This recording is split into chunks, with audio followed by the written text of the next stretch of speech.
Bienvenido a otra entrevista más de No Otro Podcast Más de Cine. Hoy tenemos el placer de tener a uno de los grandes productores de España, Pedro Palacio. ¿Qué tal, Pedro? ¿Cómo estás? ¿Qué tal? ¿Cómo estáis? Encantado de estar con vosotros. Ok, y para nosotros es todo un honor tenerte a ti y poder compartir con nosotros tu pasión por el cine.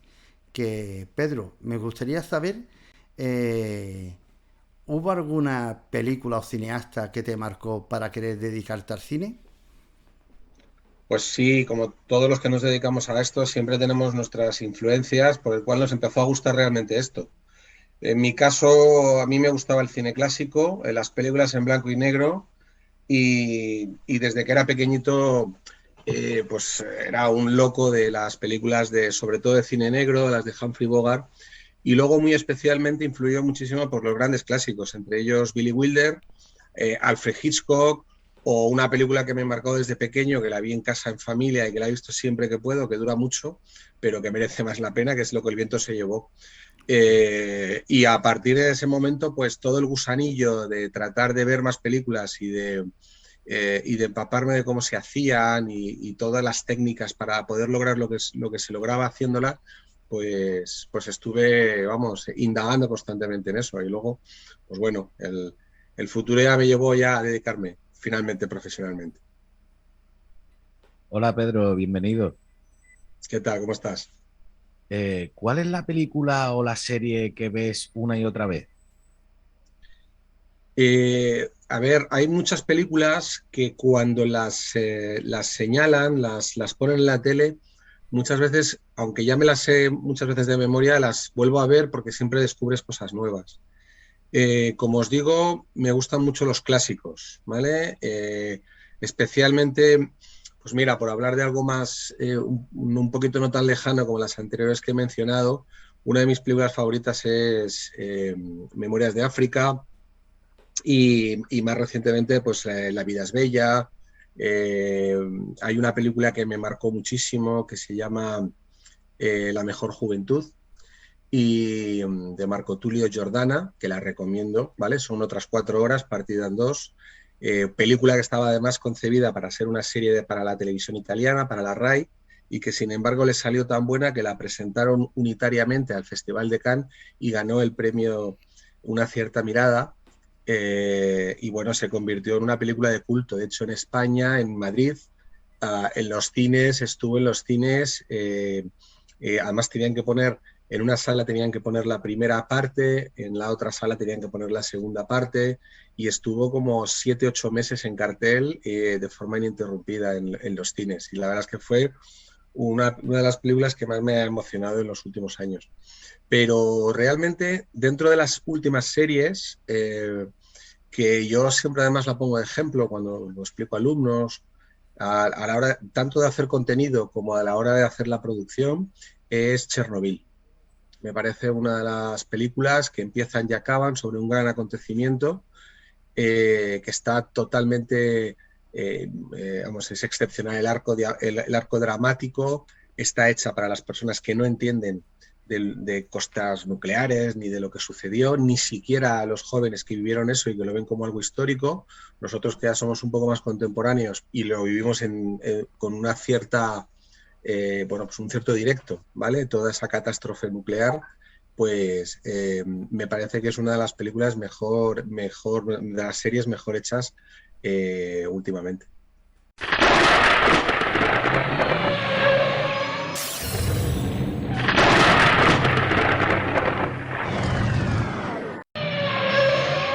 ¿Y se puede saber en qué proyecto estás trabajando actualmente?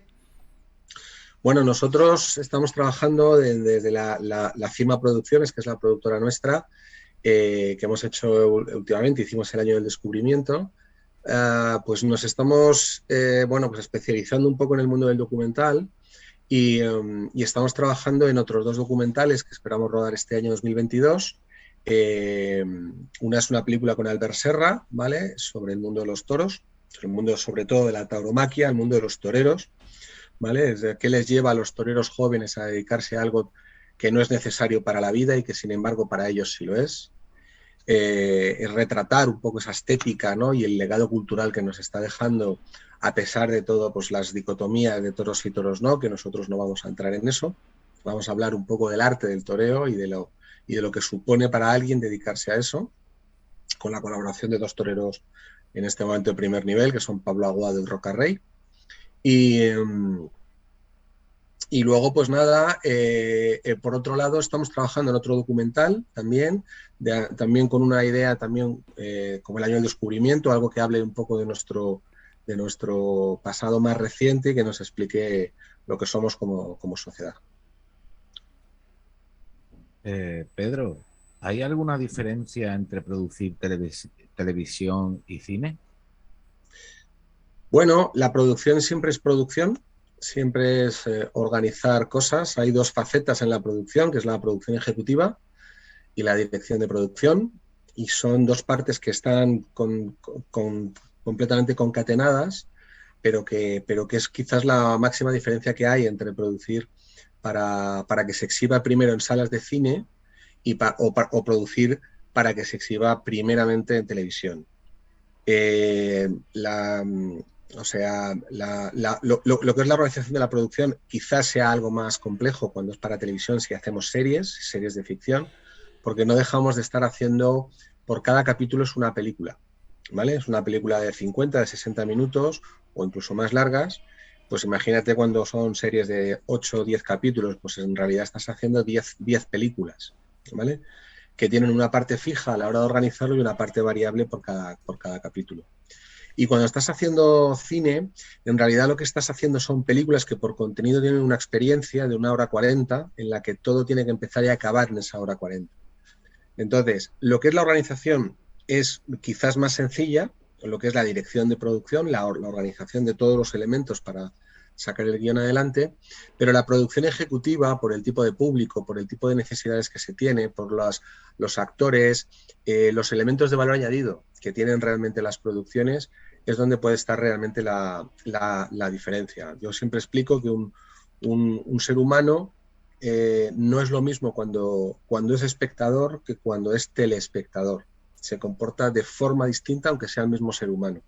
Y el nivel de exigencia, el nivel de lo que te va a pedir estando en una sala de cine que ha pagado por ello, en una sala que se ha tenido que levantar de casa, ha tenido que coger un coche, ha tenido que pagar un parking y ha tenido que pagar una entrada, no es lo mismo que cuando estás en casa y estás viendo la serie, que te llaman por teléfono, te vas al cuarto de baño o si quieres lo paras y te vas y lo ves en otro momento. Entonces, el nivel de exigencia no es el mismo y, por lo tanto, el nivel de producción, el nivel de cómo se tiene que estar encauzado todo eso es diferente.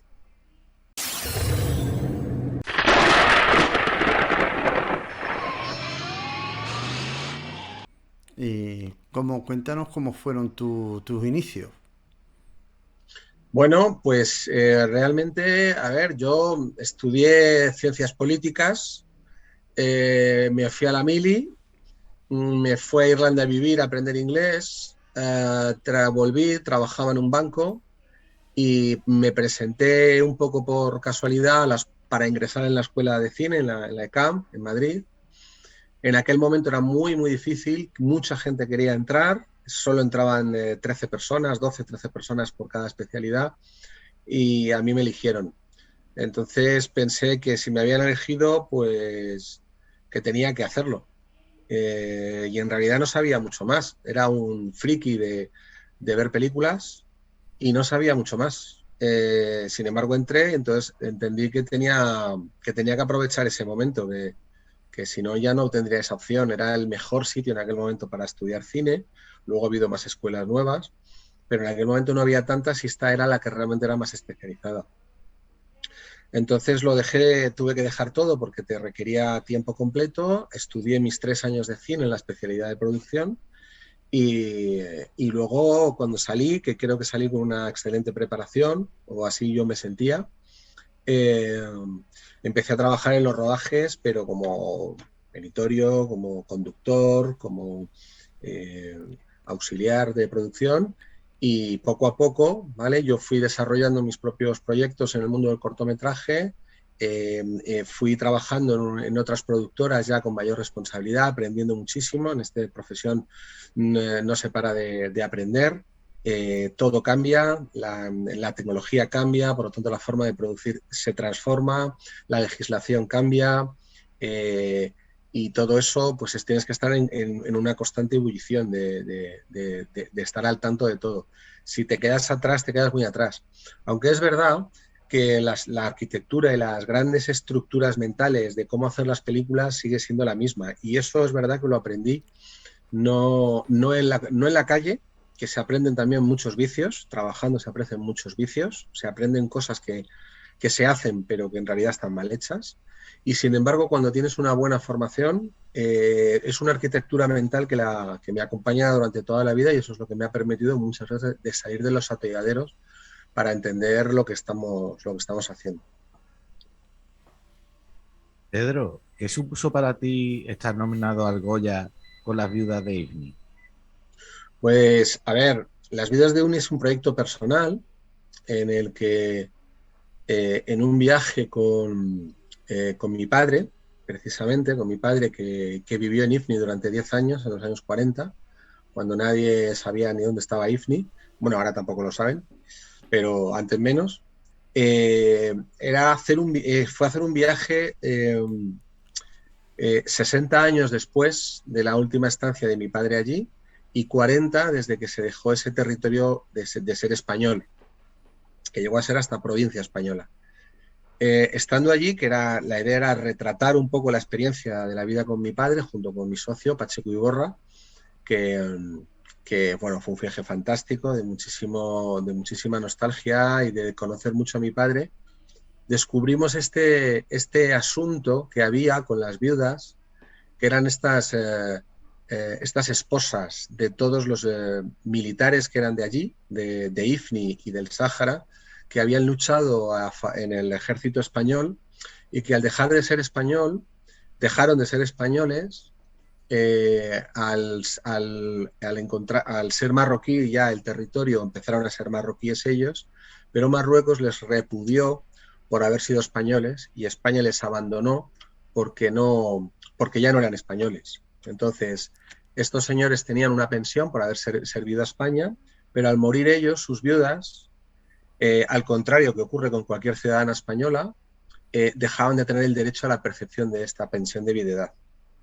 Entonces nosotros nos encontramos con personas que tenían que trabajar con sus 80, 85 años allí, tenían que buscarse la vida para poder comer y alimentar a todos sus hijos, y creíamos que era una injusticia que había provocado España, que lo había dejado ahí abandonado, y también denunciar, ¿no?, pues el trato que tenía, ¿no?, que quizás vengativo por parte de las autoridades marroquíes en relación a las viudas por haber servido un poco a los españoles. Y creo que era algo que teníamos que retratar, ¿no? Y bueno, con eso lo hicimos.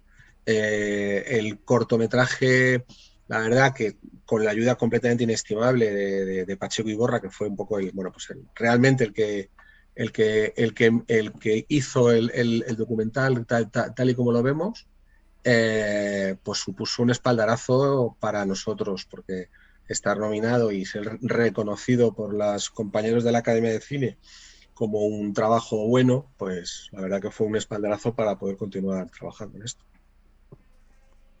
Y has producido muchos cortometrajes, pero ¿qué es lo que debe de tener un cortometraje para que quieras producirlo? Pues lo que es fundamental es la historia que uno lo vaya a contar. O sea, todo nos tenemos que llegar siempre a la raíz del tema. El tema es el guión. No es el tema que quieres contar, los temas ya están todos tratados. No buscar la originalidad, buscar una buena historia bien contada, atractiva, que emocione, que te haga reír, que te provoque tensión, que te provoque ganas de descubrir lo que sucede en un thriller. Eso es lo que tiene que tener un guión, que tenga chicha o que tenga un trasfondo, pero que esté en la forma correctamente contada para que mantenga el entretenimiento del espectador. Si es así, cualquiera puede venir a hablar con nosotros para contar una historia, en cortometraje, en largometraje, en documental o en serie. Es decir, cualquier historia puede ser contada siempre que tenga las aristas y los mimbres correctamente dispuestos. Es algo que no es fácil de lograr, pero que es lo necesario. A partir de esa historia hablaremos de todo lo demás. Hablaremos del tono, hablaremos de cómo se va a dirigir, de cuáles son los elementos, cuáles son el casting que puede tener, etcétera.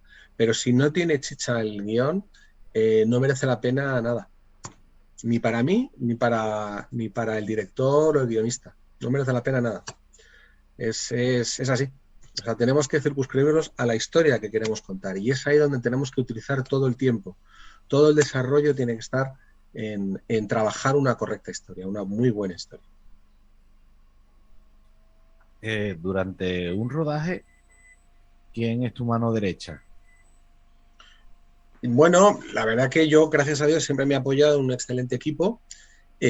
Normalmente, primero mis compañeros en la productora, ¿vale? Que esos son los con los que, bueno, cabalgo junto en el sector y yo cabalgo con ellos en los productos que ellos lideran. Y luego, lo que es labor fundamental, siempre que eras productor, tienes que tener un director de producción. Si yo lo soy, tienes que tener un jefe de producción, porque el jefe de producción es el que te permite saber que el rodaje va a estar correctamente realizado y ejecutado en el tiempo, sobre todo de la ejecución, mientras tú estás preparando lo siguiente, estás preparando el siguiente día, estás preparando los siguientes días de rodaje que te obligan a salir muchas veces del set o no ir en un día al set porque estás preparando el mismo. Es muy importante cubrirse muy bien con un buen equipo de producción, con que sepan muy bien las tareas de organización, que sepan muy bien lo que tiene que hacer, para que tú no te tengas que preocupar. Él sabrá cómo tiene que hacerlo, ¿vale? Es una de las facetas. Pero eso en el ambiente de producción. Ahora, en un proyecto muy importante, lo que es la estructura fundamental tienen que ser siempre un director, un guionista, que a veces es el mismo y a veces no, y un productor. Esta santísima trinidad, que es como yo lo llamo, es lo que nos tiene que acompañar realmente en el proyecto para que lo que queremos contar nos acerquemos lo máximo posible en todo el proceso de ejecución del mismo, tanto en la preproducción, en el rodaje o en la postproducción. Y tenemos que ver la misma película, ¿vale? No tenemos que estar luchando unos contra otros ni nada. Sino todo lo contrario, ser muy honestos, muy sinceros unos con otros para saber que nos hemos juntado para llevar a cabo la misma película y que tenemos que establecer la estrategia unitariamente. Y eso pues es muy importante, ¿vale? Luego ya el equipo de producción, luego está el equipo de fotografía, el equipo, todo eso evidentemente también tiene que hacerse a la vez. Pero sobre todo la unidad entre el guionista, el director y el productor tiene que ser algo fundamental para que el éxito nos podamos acercar a que lo que queremos hacer realmente se cumpla.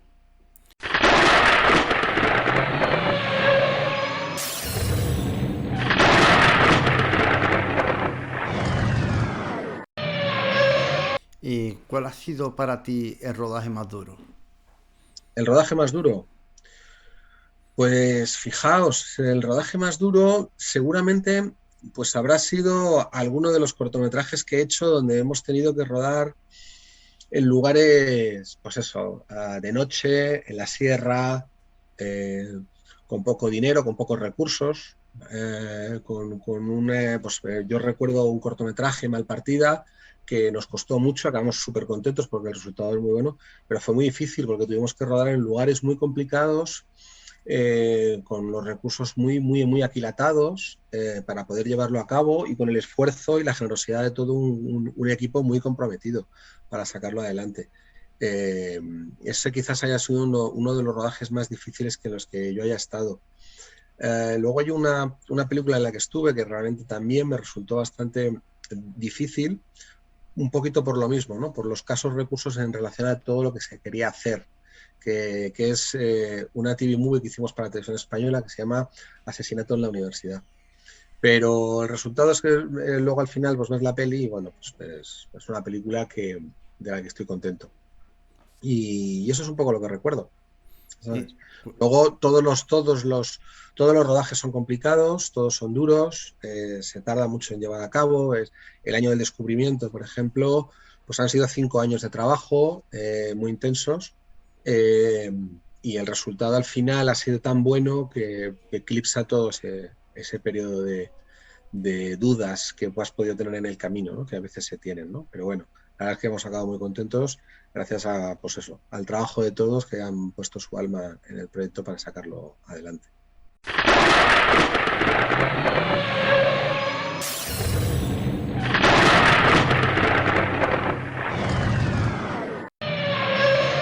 Y una ¿Y de pregunta. dónde nació la idea del año del descubrimiento? Pues es una idea realmente del director, de Luis López Carrasco, que él es murciano, y es una historia que él quería contar, ¿vale? Que hablase un poco sobre nuestro pasado más cercano, que nos explicase un poco la situación en la que estamos viviendo, un poco de tantas incertidumbres, ¿no? Para la gente joven, ¿no? Que no sabe muy bien, ¿no? Por dónde tiene que tirar sus vidas, tanto a nivel laboral, donde no pueden imaginar, lo explica siempre así, ¿no? No pueden imaginar un futuro cercano, donde en aquel momento, sobre todo, emigrar es una de las opciones para poder pensar, ¿no? en tu vida. Y era un poco pues explicar, ¿no? Los acontecimientos que sucedieron en su Cartagena. Él es de Murcia, pero esto sucedía en Cartagena, donde precisamente eso, ¿no? La reconversión industrial era causante del cierre de un montón de empresas, y no había una alternativa en esos lugares a este cierre de empresas, ¿vale? No solo ocurría esto en Cartagena y en aquel momento, ocurrió en otros sitios, también en Cádiz, en Ferrol, en Sagunto, ocurría en muchísimos lugares, en Altos Hornos, en Vizcaya, y era la sensación, ¿no? De social, ¿no? De que te cerraban un poco, no la empresa, sino te cerraban un poco los pasos de la vida. Y la idea era retratar eso, ¿no? Para entroncarlo, ¿no? con la realidad. De hecho, es el ejercicio que se hace en el año del descubrimiento, que creo que con un éxito muy grande.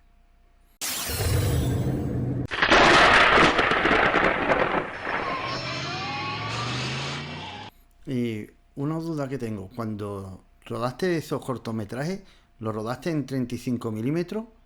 Mm. Imagino Bueno, que, muchos... imagino que rodar en 35 milímetros era totalmente como rodar ahora en digital.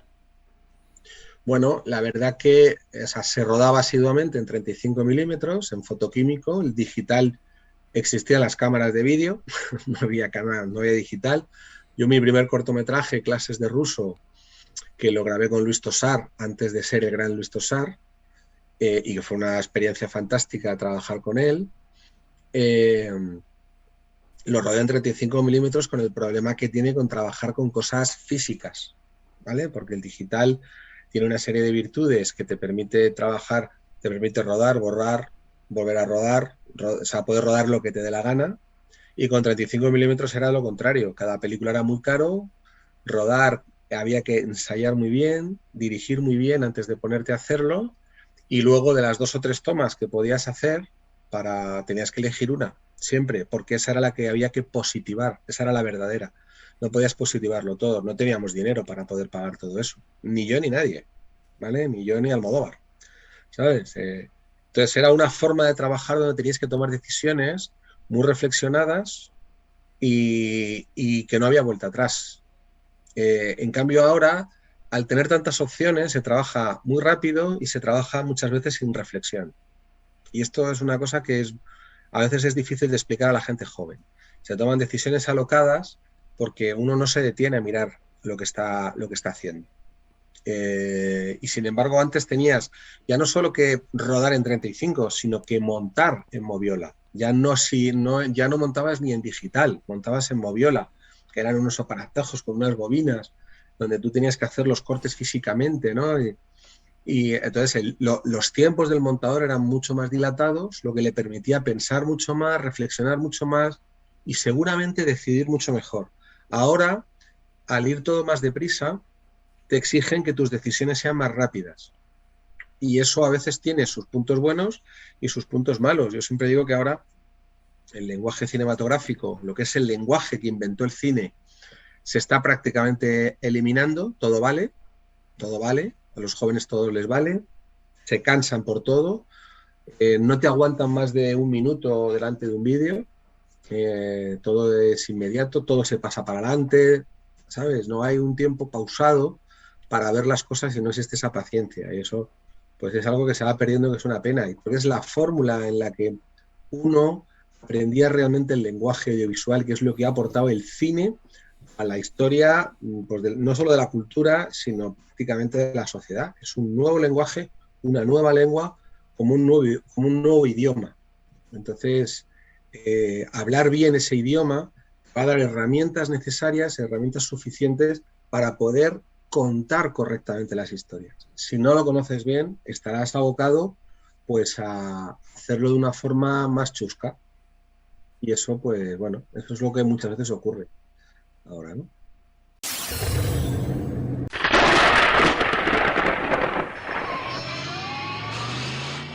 ¿Qué importancia tiene la distribución en festivales para cortometrajes y documentales? Hombre, pues está totalmente fundamental. De hecho, uno de los errores que se cometen cuando uno hace un cortometraje es pensar que hacerlo y ya está, que lo importante es hacerlo. No, lo importante es que la gente lo vea. Lo importante es que se comunique. Si lo haces para que lo vean tus padres en casa, al final, pues no tiene sentido. Lo que tienes que hacer es para que se vea. Esa es la repercusión, la dimensión que se va a dar. Si no hacemos eso, estaremos abocados a no crecer, a no mejorar y a que la gente no conozca el trabajo que haces, ni el tuyo, ni el de tus compañeros que han trabajado en él. Entonces, a veces es una falta de respeto. Yo siempre lo digo. Hay que presupuestar siempre un dinero para la distribución. A veces no es tanto, pero está mejor pagado que nada. Que un distribuidor, que además propongo que siempre lo haga un distribuidor, porque es una tarea diferente a producir, distribuir, que lo haga alguien que esté especializado en eso, igual que hay un especialista en vestuario, un especialista en arte o un especialista en fotografía. Pues hay un distribuidor, es un departamento más. Y es absolutamente fundamental para que los proyectos crezcan, la gente sepa que si eres director, sepas contar una historia y si eres productor, que sabes, entre otras cosas, captar talento. ¿Sabes? Y Y luego, eso a nivel festivales, pero sobre todo es el camino de tratar de rentabilizar la inversión que has hecho cuando te dedicas a ser productor. Ya no solo festivales, sino televisiones o incluso pases en cine, que se puede hacer. ¿te esperabas que ganara los Feroz, Gaudí, Goya, Forqué en festivales internacionales como Mar de Plata y los premios platino con el año de descubrimiento? Sí, pero ¿cuál es la pregunta, perdona? Que si te lo esperabas, todos los premios que Ah, conseguiste con no, bueno, para nada. O sea, nosotros imaginábamos, te lo digo con sinceridad, imaginábamos que era una película que iba a remover a un público que está interesado en este tipo de cine, que lo hay, que es grande, no solo en España, sino en el mundo, y pensábamos que podíamos hacer un buen circuito en festivales, ¿vale? Que íbamos a ser seleccionados en festivales, algunos importantes, ¿vale? Esa es la esperanza sincera que teníamos. Pero sí esperábamos que íbamos a tener también, al ser políticamente incorrectos, que íbamos a tener muchos obstáculos a la hora de llegar a un gran público y sobre todo a determinados circuitos más amplios. Lo que pasa que, bueno, la película empezó a funcionar en festivales, empezamos a tener un éxito con la crítica, porque las personas que trabajan en los medios de comunicación nos han sido tremendamente favorables y eso nos ha permitido lograr tener esa repercusión que finalmente lo vas encadenando una cosa con la otra. La repercusión es que la gente lo vea. Y entonces ha hecho que las personas, los productores en los premios Forqué, la crítica con los premios Feroz y los académicos, que son todas las personas de nuestro sector que forman parte de la academia, eh, pues, pues fuese pues eso, algo digamos que ha sentado, ¿no? Un poco un precedente, ¿no? de cómo hacer un documental. Hay que tener en cuenta que son 3 horas y 20 de documental. Hemos pedido a la gente que esté delante de una sala de cine durante 3 horas y 20 de su vida y lo han hecho, ¿sabes? No es nada fácil, no es nada fácil, pero realmente podemos estar doblemente contentos porque tanto Luis López Carrasco como Luis Ferrón, que es, es uno de los compañeros de los productores, que fue un poco el que empujó, ¿no?, desde la productora la película, realmente confiaron muchísimo en hacer la película que ellos querían hacer. No se ha hecho nada que no haya sido deseado. Y sin embargo, siendo una película tan libre, ha tenido una repercusión en el público en general y luego en el circuito de festivales, entre la crítica, incluso entre las televisiones, ¿no? O sea, de hecho, la podéis ver en Movistar, gracias a Dios. ¿Y cómo fue la producción del Cerro de los Dioses? Bueno, pues esta es una película pues un poquito complicada porque se trabajó a través del apoyo de todos los, o sea, con muy pocos recursos económicos, con aportaciones de muchos pequeños coproductores que aportaron el dinero para poder hacer el rodaje realmente, y luego con la colaboración de todo el equipo que capitalizó todos sus esfuerzos, los capitalizaron, los invirtieron en la película. Se rodó en Barcelona, entre Barcelona y Fuente del Sat del Campo, que es un pueblo de la provincia de Guadalajara, y en el Alto Tajo. Y la verdad que fue un rodaje, pues, bueno, pues difícil por los pocos recursos que se tuvieron, pero gracias pues bueno, a las personas de producción que estuvimos trabajando en el equipo, se consiguieron muchísimas cosas y al final, pues bueno, pues fue difícil, fue duro, pero la verdad que fue bastante satisfactorio el rodaje. Y luego finalmente conseguimos, ¿no?, la colaboración de la TV3, de la televisión catalana, y bueno, pues eso nos dio un espaldarazo gigante. La verdad que pues bueno, es una película que ahora se puede ver en Amazon y en Filmin, para que os animo a que la podáis ver.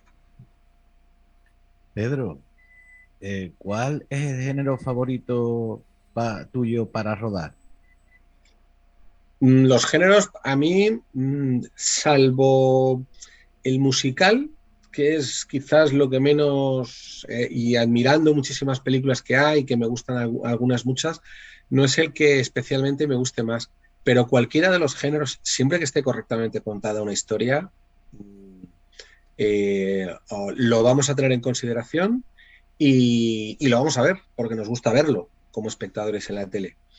Y hasta ahora, pues con la productora hemos estado trabajando ahora documental, pero estamos trabajando ficción, tanto en comedia como en drama, tanto para series como para largometrajes. Entonces, bueno, pues eso es algo que a mí me gusta especialmente, me gusta muchísimo el melodrama, personalmente, eso a nivel Pedro Palacios, a nivel Coco, y las comedias alocadas. Pero en principio, o las comedias inteligentes, a mí yo disfruto muchísimo, ¿no? Siempre que tengan un trasfondo, que tengan un pozo, que tengan un mensaje, que tengan algo que contar, ¿no? Unas comedias ácidas, ¿no? Tipo, pues Full Monty, esas comedias inglesas crudas, ¿no? A mí me gustan muchísimo esas, ¿no? Pero luego es verdad que me encanta el thriller, o sea, las películas, si están bien contadas, todas valen. Y si no fueses productor, ¿en qué te gustaría haber trabajado? Pues sería distribuidor. De hecho, yo creo que si tuviese ahora mismo 18 años me convertiría en distribuidor, porque lo que más me gusta de las películas es verlas. Y si además ganas dinero viéndolas, comprándolas, decidiendo una estrategia para poder llegar al público y que hacer tú ganar dinero y que los demás ganen dinero contigo, me parece que es virtuoso, porque es es igual de creativo e igual de bonito, ¿vale? Pero es verdad que ser productor tiene un plus, que es esa impronta que tú le dejas a la propia creación, tanto como productor. O sea, yo animo a todo el mundo a ser productor, porque ser productor es igual de creativo que ser director o ser guionista. Simplemente es otro punto de vista a la hora de enfrentarte a contar una historia. No la escribes, pero sí la lees y sí marcas qué es lo que le falta, qué es lo que no tiene, qué es exactamente tú tienes el pulso que tiene el público, el pulso que tienen tus clientes, lo que quieren, y además tienes que imaginar cómo será una película. Tardas 3 años en hacerla, como poco. Tienes que imaginar cómo va a ser un público para dentro de 3 o 4 años, que es cuando la película se vea. Antes no se verá en 3 o 4 años. El año del descubrimiento empezamos a trabajarla, o empezó sobre todo Luis a trabajarla en el año 2015, ¿vale? Y ahora estamos en 2022. Pues imaginaos, tienes que imaginar que cuando la termines a la gente le vaya a gustar. Pues ha cambiado todo. De hecho, las generaciones cambian. Personas que eran niños de repente se convierten en adultos, ¿sabes? Entonces el público te cambia. O la forma de exhibir las películas también te cambia, porque no solo la gente acude al cine, sino antes no había plataformas y ahora hay plataformas. Cuando Luis trajo este proyecto, no había Netflix en España. Imaginaos ahora, ¿sabes? Todo ha cambiado. Pues eso es muy, muy interesante para los que nos dedicamos un poco al negocio en general, no solamente en la parte creativa, sino en la parte logística o en la parte económica.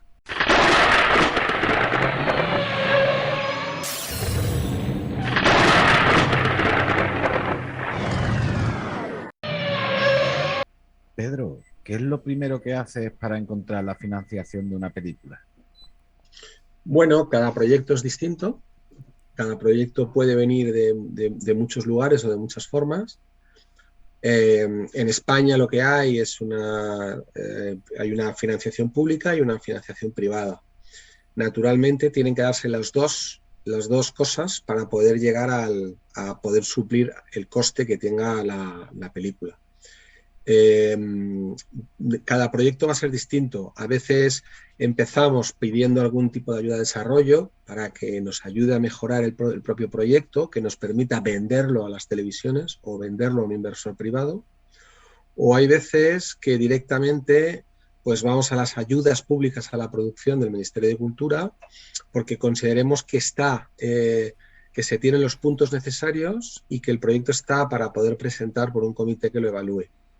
Así nos ha pasado, ¿vale? Con algunos de los proyectos. Pero otras veces es lo contrario y hace falta mejorarlo, hace falta un camino que incluso necesitamos a un tercero para poder mejorarlo, para que tenga otro punto de vista menos contaminado, como a veces uno tiene cuando está trabajando en su propio proyecto. Y evidentemente al final habrá que venderlo a una televisión para que colabore desde el punto de vista privado, porque el dinero público necesita del dinero privado y el dinero privado necesita del público, ¿sabes? Casi hasta legislativamente. Entonces, cada proyecto es distinto. Si haces series, tienes que trabajar muy bien ese desarrollo de esa idea que le estás vendiendo y al final te lo va a comprar la cadena o te la va a comprar la plataforma. Aunque luego hay muchas variaciones, ¿no?, que pueden servir, ¿no? Porque hay veces que te puedes quedar con determinados derechos de explotación para el mundo, pero en general serán ellos los que, si participan de un original, ellos harán la fiesta, pero se quedarán con todo. Entonces trabajas para ellos. Ahí no habrá financiación pública, es lo que ellos decidan hacer, ¿no? Entonces todo difiere de cada proyecto. Si estás haciendo un cortometraje, naturalmente tienes que ir a ayudas públicas, ¿vale? Porque será, si no, muy difícil. Pero al final tendrás que tener algún tipo de aportación propia, ¿vale? Porque también es necesario en un pequeño porcentaje que haya una intervención privada. Si estás haciendo un largometraje, pues puede variar, como os digo, y si estás haciendo una serie, pues tienes que vendérselo a la cadena, a la plataforma en cuestión, para que finalmente te lo paguen. Hay veces que nos aliamos con otra productora más grande que nosotros y que él sea el facilitador para poder venderla a una televisión. O sea que hay muchas fórmulas. Y bueno, y también falta lo que son la A y E. Bueno, lo que es importante es entender el concepto de incentivo fiscal, ¿vale? La AIE es una herramienta, ¿vale?, que se tiene o que ha dispuesto el Ministerio de Hacienda para poder invertir de forma privada por aquellos que ganan dinero durante el año, aquellas empresas o aquellas personas profesionales que ganan dinero en ese año para poder beneficiarse de un beneficio fiscal cuando tengan que hacer su declaración de impuestos, ya sea a través del impuesto de sociedades o a través de la declaración de la renta. La EI es un mecanismo. Ahora además hay otro mecanismo, que es el tema de la inversión directa a través de un contrato de inversión, donde también habrá un beneficio fiscal. Eso es una ayuda pública, no deja de ser una ayuda pública. No es una subvención, pero es una ayuda pública. Entonces, para que poder tener el derecho a esta ayuda pública, es indispensable también tener participación de inversión privada, porque si no, no podrá hacerse la desgravación fiscal. Entonces es un requisito indispensable, por eso siempre me refiero que es una necesidad casi legislativa el que pueda hacer en un plan de financiación tanto la ayuda pública como la privada para que las dos puedan cumplirse.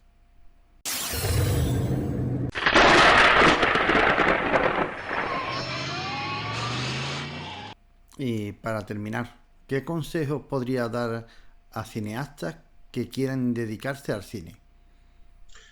Pues lo primero, que rueden con la cámara que tengan, ¿vale? Que vayan a un lugar de formación, que hagan primero un curso de producción y que luego ya hagan otros cursos de dirección, de guión o de la especialidad en cuestión. Pero que es muy importante saber cómo funciona hacer una película, porque al final una película hablo de un cortometraje, una serie, un spot, un videoclip, una serie para internet, lo que sea, ¿vale? Al final todo tiene una dinámica y hay que hacer las cosas dentro de lo posible, hay que ser siempre muy razonable. Pero para aprender hay que equivocarse.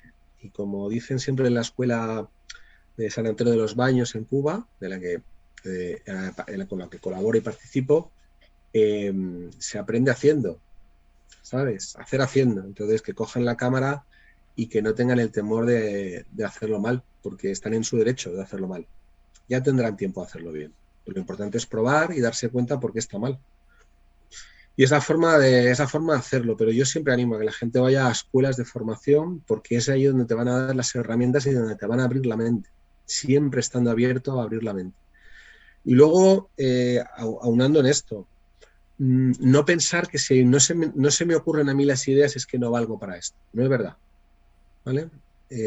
Picasso decía que el talento era, o sea, que la creatividad que me pille trabajando, ¿sabes? Lo importante es el trabajo, es levantarte a las 8 de la mañana, ponerte a ello y las cosas irán ocurriendo, ¿sabes? Y eso es lo que animo a todo el mundo a que tenga toda la ilusión y toda la motivación y que traten de aprender de los demás. Siempre te van a enseñar los demás. Pues muchísimas gracias por darnos tu tiempo y por compartir toda tu pasión por el cine. Pues muchas gracias a vosotros y disponible para todo lo que necesitéis. Muchísimas gracias.